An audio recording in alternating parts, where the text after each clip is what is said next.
అనకాపల్లి జిల్లాలోని చీమలపాడు పంచాయతీలో జిలుగులోవ గ్రామంలోని గిరిజన ప్రజలు ఆదివారం ధీంసా గీతాలకు అనుగుణంగా నృత్యం చేస్తూ ఆనందోత్సవాల్లో ఉన్నారు. ఎందుకంటే వారి గ్రామానికి మొదటిసారి విద్యుత్ సరఫరా కావడంతో వారు హర్షధ్వానాలు చేయడానికి తగినంత కారణం ఉంది.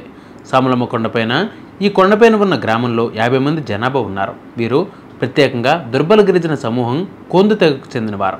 అడవి జంతువులను భయపెట్టడానికి, అలాగే దట్టమైన అడవుల గుండా దారి కనుక్కోవడానికి కాగడాలు అంటే కర్ర చివర చెక్క కర్రలు వెలిగించిన సాంప్రదాయ టార్చ్ లైట్లతో ఎలా తిరగాలో గ్రామస్తులు గుర్తు చేస్తున్నారు. అడవి జంతువులకు భయపడి వారు ఎక్కువగా చీకటి పడిన తర్వాత ఇంటి లోపలే ఉండేవారు.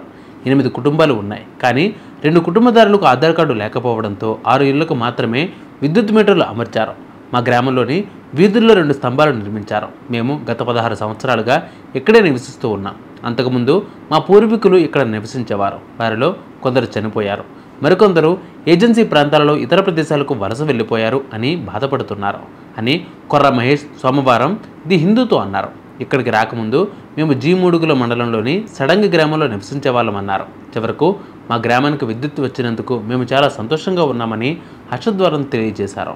కొండ చివర ఉన్న పశువుల బంద అనే మరో కుగ్రామానికి లైన్ విస్తరించబడుతోంది. కొండపైకి స్తంభాలను తీసుకువెళ్లడంలో విద్యుత్ శాఖ సిబ్బంది చాలా కష్టపడ్డారు. ప్రతి స్తంభాన్ని 6 వ్యక్తులు మోయాల్సి వచ్చింది. మరియు మేము వారికి ఆ పనిలో సహాయం చేశామని అన్నారు. మా గ్రామానికి రోడ్డు లేకపోవడం మా గ్రామ అభివృద్ధి ఒక అడ్డంకిగా ఉంది. తాగునీటి కుళాయిలు లేకపోవడంతో మా గ్రామానికి 1 కిలోమీటర్ల దూరంలో ఉన్న ఓట నుండి నీటిని తీసుకురావాల్సి వస్తున్న పరిస్థితి అని తెలియజేశారు. తమ గ్రామానికి విద్యుత్ సౌకర్యం కల్పించాలని, రోడ్డు వేయాలని కోరుతూ గ్రామస్తులు గతంలో అనేక సందర్భాల్లో విశాఖపట్నం నగరంలోని జిల్లా పరిషత్ వద్ద నిరసనలు చేపట్టారు. ఈ వార్త ది హిందూలో, అలాగే కొన్ని తెలుగు వార్తాపత్రికలలో పాటు ఇతర ఆంగ్ల దినపత్రికలలో ప్రముఖంగా నివేదించబడుతుంది.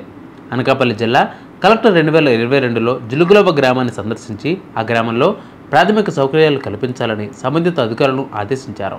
నర్సీపట్నం ఆర్డీఓ రోనకి గోవిందరావు అలాగే ఇతర డివిజనల్ స్థాయి అధికారులు గ్రామాన్ని సందర్శించారు. తర్వాత గ్రామస్తులకు ఆధార్ అలాగే రేషన్ కార్డులు జారీ చేయబడ్డాయి. వారికి విద్యుత్ సరఫరా మరియు తాగునీటి సౌకర్యం కూడా హామీ ఇవ్వబడింది. ప్రధానమంత్రి జన్మన్ పథకం కింద వారికి విద్యుత్ సౌకర్యం కల్పించారు. జిలుగులోవకు చెందిన కొర్ర బాలరాజు, సిపిఐ జిల్లా కార్యదర్శి వర్గ సభ్యులు కె గోవిందరావు, ఏపీ ఈసీడబ్ల్యూఎల్ ఇంజనీరింగ్ అధికారులకు అనకాపల్లి జిల్లా కలెక్టర్కు కృతజ్ఞతలు తెలిపారు.